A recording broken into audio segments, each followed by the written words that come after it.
Brilliant. Good morning, Joe. The tight turnaround, I guess, in these test matches is a bit of a challenge for you, in particular for the fast bowlers. Jimmy Anderson and Ollie Robinson obviously bowled a lot, didn't they, at the Oval? Do you know yet whether you're going to be able to call upon them here at Old Trafford? And what are the risks involved if you do play them again here?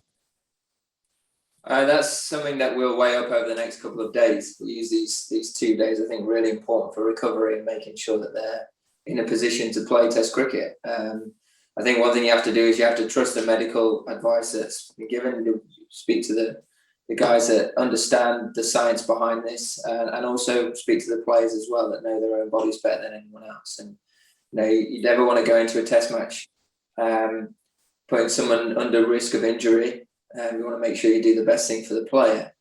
But as you don't want to go into a Test match and someone go down injured and you've got one less bowler at your disposal as well. So there are a number of things to factor in, and of course we'll make sure that we feel very confident that everyone is fit to take the field and to put in a Test-worthy performance as well when it comes round to selecting a team for this game.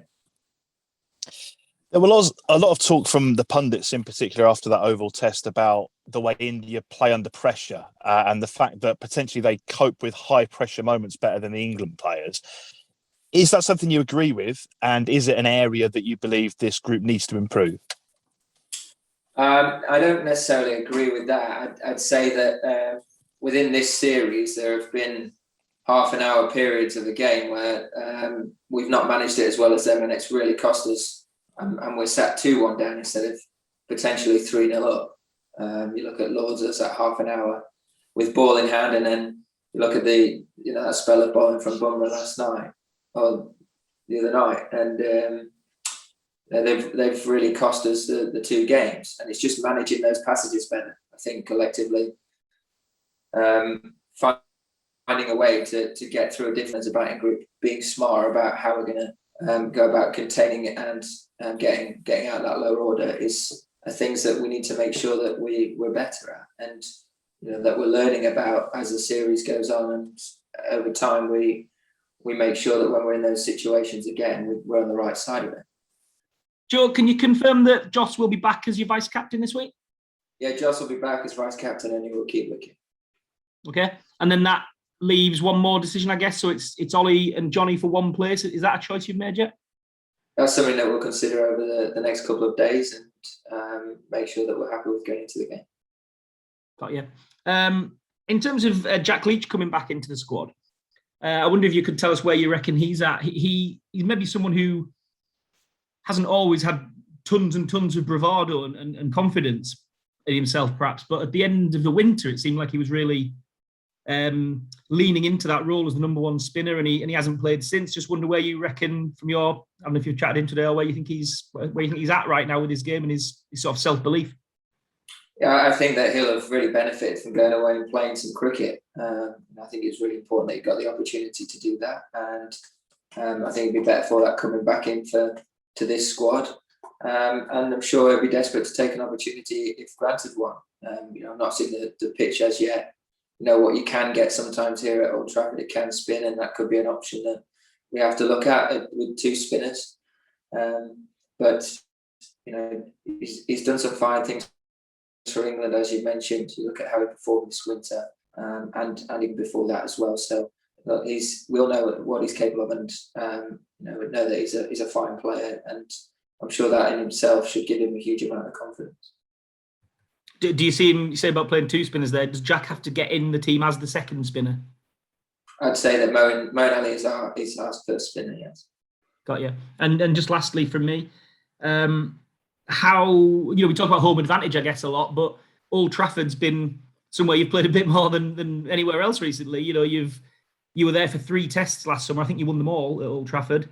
Somewhere really, really well. Is that a good place for you guys to be coming into a must-win match, really? Somewhere that you feel the conditions and the pitch and all the sort of 1%ers very well? I certainly got a lot of knowledge from playing there last year, and I think it's really important that we call upon all of that going into this game. But when it comes down to it, it's about, as I said, playing what's right in front of you, playing the opposition extremely well for long periods of time.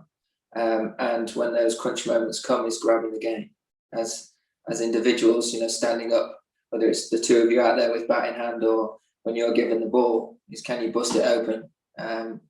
Can you create those chances that can turn a tide, and can you make those substantial partnerships which put you in positions to win games? I know it's something I bang on about all the time. You're probably bored of me saying, but that's what it comes down to, really. We just have to be better at doing both of those things. And I think with ball in hand, we've been excellent, and we need to continue to keep doing that. It'd be one big push. And with bat in hand, we've got to keep striving to keep improving. Yeah, hi Joe. You touched there on the batting and the need for improvement. I'm looking at the numbers. I know you've said there've been times when you've been bailed out by others, but at the moment, you've got a massive pale and are doing most of the bailing because you're the only one scoring hundreds. I think only yourself and Rory have got one in the last year. I mean, that's not the sort of form that a number one Test match side has in their batting lineup. How are you going to correct that? By the guys going out there and doing exactly what you just said about grabbing the game. You've got to take that upon yourself. That comes from within. That comes from the individual. Of course, it comes also from being part of a good partnership and having someone at the other end to work with.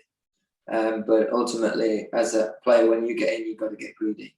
We've spoken about this a bit as a side now. Is can you be the one to go and make that big score and to really put us in a position of strength and be part of a really big partnership? Did you feel as though players are getting in? I mean, 20s, 30s, 40s, we've seen plenty of those, but not being, as you say, not being greedy enough. How do you change that mindset? You seem to have done it reasonably well, where a 50 is not enough, and you keep going. How can you help your teammates develop that mindset and be as greedy as you? I think just as having clarity in how you want to go and play, having a real clear understanding of the game. As you mentioned, Dean, it's not something that I've always got right. It's been long periods of my career where I was very guilty of getting in and getting out, and it might happen again in the future, but I really hope it doesn't. I think what I have managed to do well so far this year is I know how I want to score my runs. I know where my big strengths are, and I just back them completely. Trusted my decision making under pressure. I've not doubted it, and then when I have got in, I felt like I've had that mindset of it's going to take something very special to get me out, and hopefully that can be infectious and feed through the rest of the batting group. But it just takes that one person really to go on and do it, and it can very quickly spread like wildfire and feed into the rest of the group. So hopefully that can materialise this week. Yeah. Hi, Joe. The international schedule's out for next summer. It came out this morning. Very exciting and busy summer, but they're still working on the domestic side of it. I was just wondering if you're going to be part of those conversations about the first class schedule, and what, if anything, you'd like to see to sort of give your test team the best chance to succeed, really, in terms of what you want from that first class schedule. I don't think I'd be privy to those conversations, but it would be nice to see it be seriously considered as a priority within that scheduling. I think look at how this summer's gone and how we've been hampered, whether it be through injuries or when the games in terms of our preparation for these games, we've been slightly hampered as a side. We've been told that Test cricket is a priority in this country, and I think that should feed into the county game as well and what happens below. So hopefully that is paramount, and that is something that's seriously considered the next year, along with some other very important pieces in the domestic structure.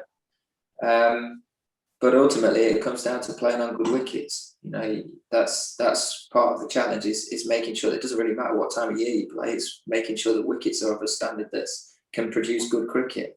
And you look at this last Test match. I think brilliant example. You've got Seaman swing in the first innings.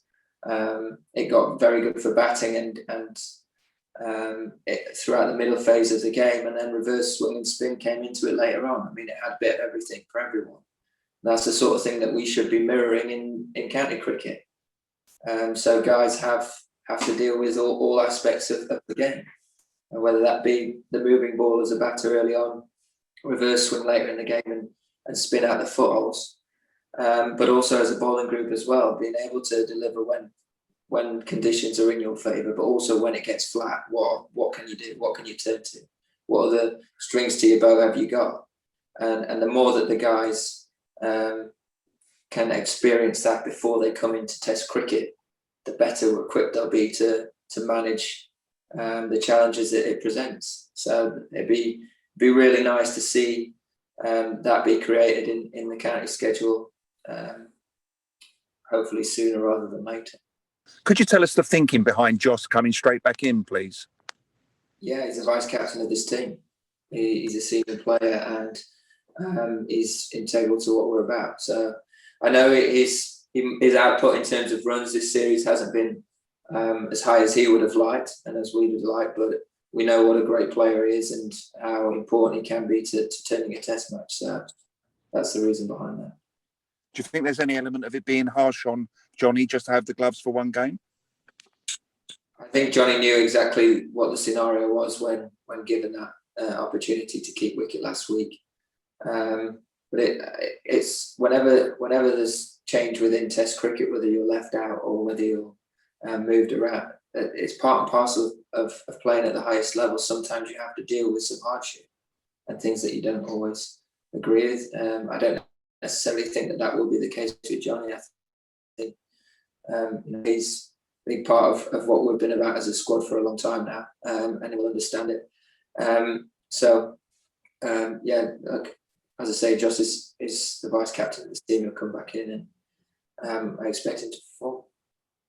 Thank you. We'll go to George DeBell and then John Etheridge. Morning, Joe. The slip catching has been a fairly consistent problem for a couple of years. Bearing in mind that all the data, we're told, goes into selection these days, is there scope for looking at people who are specialists in that area, particularly at second split, before selecting squads? Because you've got people trying to do the job, well, like Rory Burns, who have never done it previously at present. Look, I think it's an area that we are constantly trying to find improvement in, and it has been frustrating. The one thing, if you want to highlight one of the chances that Roy went for in the last game, is one that a lot of players wouldn't have even been able to go for. The fact that he threw himself out there and got a hand on it was, it would have been a bit of a specky, if you ask me. That being said, that doesn't cover up the fact that this summer we've been poor in that area, and we do play in England where we create more chances in that area than anywhere else in the world. We're aware of that, and more than anything, is you can look at specialising in certain areas of it or whatever, but ultimately it's about staying relaxed and calm and being able to put that behind you and dealing with that. That gives you the best chance of catching the next one. You look at, if you were to come to our practice and see how the guys go about it, they're all very skilled in that area. They're all very capable of taking wonderful catches, but it's how you deal with the next one that's a constant challenge and one of the big pressures of the game. It's something that you just have to keep putting yourself out there and giving yourself the greatest chance to take the first chance in the next game. Okay, thank you. Okay, John Etheridge, and then we'll take two from India to finish off. Joe, apologies if you've been asked this already. Are you optimistic that Ben will join you in Australia this winter? It's not even a conversation I'm willing to have with Ben. Ben will tell us when he's ready, and I think that should be respected by everyone. I'm certainly going to put any pressure on him. I think it's completely, he's got to look after himself and make sure that he's happy with where he's at before he even considers playing cricket again. So, as far as I'm concerned, I just want him to get himself back to where he needs to be. and a general thing with Australia, I appreciate your concern focuses this match coming up, but you're due to leave probably in a couple of months' time, and everything seems up in the air really with regard to even where the matches are going to be played potentially, and wives, family, the whole lot. Is that becoming quite sort of exasperating for you, frustrating? Yeah, I think everyone wants to know what's going on, and the sooner that can be put forward to us, the better. And as players, I mean, all we can focus on is this next game. Really, we can keep having good, honest conversations and trying to prepare ourselves for what we're likely to face when it comes round. But we've got to try and look after the here and now and make sure that we put in a really strong performance here at Old Trafford. And when we do get that information, then we've got some discussions and decisions to make. Good morning, Joe. Good morning. So India have one of the best fast bowling groups going around, which is a huge deviation from their age-old strength, which was spin. Now, when suppose a particular type of track is being prepared, are you guys wary of the threat that might come with it, or do you firmly believe the home team should back its strength and not worry about the opposition? Also, a word on Javo's triple invasions. Sorry, can you repeat the end of that question, please? So do you firmly believe the home team should back its strength and not worry about the opposition? Also, a word on Javo's triple invasions. I think hopefully that's the last we'll see of Java from my point of view. In terms of home advantage and stuff, it's always going to be there. There's always going to be an element of home advantage. I do think in this country that at times it can be hampered by the weather because of the amount of rain that we have. It can disrupt how you prepare a pitch, so sometimes you don't get what you'd expect at a certain venue. So, for example, at Old Trafford, it can be very different conditions to what it could be at somewhere else in the country because of the amount of rainfall that you have. And it is a slightly different square anyway. But from my point of view, I'm encouraging players on just really good test match wickets. I think that's really important. If we're going to be the best team in the world, we're going to have to be able to play on wickets that are good and flat at certain periods. We're going to have to be able to manage bowling on wickets that are good for batting for periods. We're also going to have to be able to learn to deal with scoreboard pressure as a batting group. We're going to have to be able, as a spin department, be able to bowl for long periods of time, whether that be to hold the game or to deal with pressure of a spinning wicket towards the back end of a test match and deal with trying to bowl the side out and having that on your shoulders. So from my point of view, I just want in England, in English conditions, good wicket. So Job, what your and your team's approach against Jasprit Bumrah?